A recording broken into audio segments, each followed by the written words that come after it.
Have you ever thought you have small space and you cannot compost? Here is a way to turn your garden into a composting machine, be it on the ground or in containers. Just imagine feeding your soil and growing healthier plants right from the comfort of your garden beds and containers. So let's check out what this method is. If you're into it, keep watching.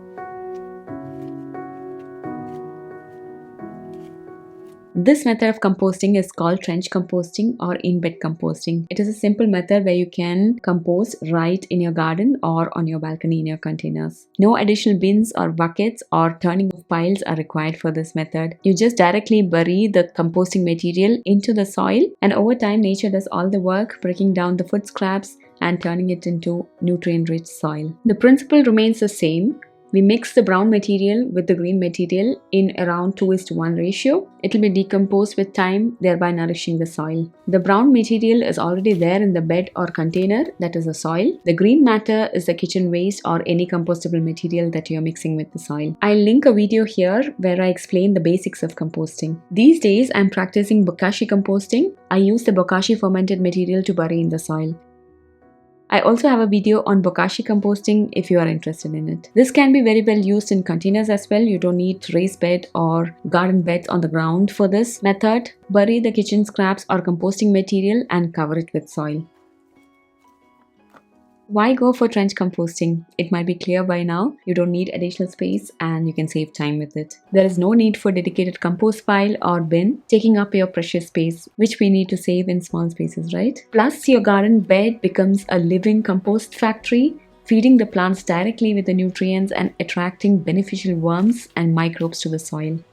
But how do you save time with this method? This is where timing of this method comes into picture. Maybe you have already noticed for this method of composting, the space where you plan to bury the composting material, be it on the beds or in containers, need to be empty. If plants are growing in them, then it becomes difficult to dig a hole and put the kitchen scraps in it. And it is also not good for the plant's roots to directly come in contact with the composting material. So time your composting when the space is empty. I do this method for my raised bed and containers on my patio during the autumn season, when most of my summer crops are done and the space is almost empty. If I mix the composting material in the fall, I don't need to replenish them again during the spring. This way I save time because I use that off-season time. For me it is winter, for you it might be different, to nourish the soil. Once the time and space where you want to do the trench composting is decided, make a trench about 12 to 15 centimeter deep. I don't measure it, I just roughly dig a hole in it and mix the composting material. As I mentioned before, I'm using bokashi ferment here. That means kitchen waste has been fermented using bokashi method, but you can also use kitchen waste directly to mix with the soil. I have also done that. The deeper you bury the kitchen waste, the less it will attract the pests. Since I do this method in the fall as a prep for the next garden season, it is already cold in autumn and the pests are minimal during that time. That is also an advantage of timing this process during the off season. You can use vegetable scraps, coffee grounds, eggshells and even shredded leaves. Avoid meat, dairy and oils as these attract pests and they don't break down easily. I've covered this in detail in the other video, so if you want to know what materials can be composted, please watch that video. Cover the scraps with the soil you dug up. From here on, just let nature do its thing. Over time, worms and microbes will break down this material and enrich your soil. One thing to remember is not to plant directly in the soil after burying the composting material in it, but wait for 3 to 4 weeks until everything breaks down and the soil is again ready to feed your plants. Otherwise, it will harm the roots of the plants. This is also the reason why I time this process during the off season. In my case, November to February, because during that time nothing much is growing in my garden, and by February the soil will be ready, all replenished to feed the new plants. If necessary, use a thin layer of mulch on top. Adding a layer of mulch on top of your bed helps to retain the moisture and keeps the soil temperature steady, speeding up the composting process.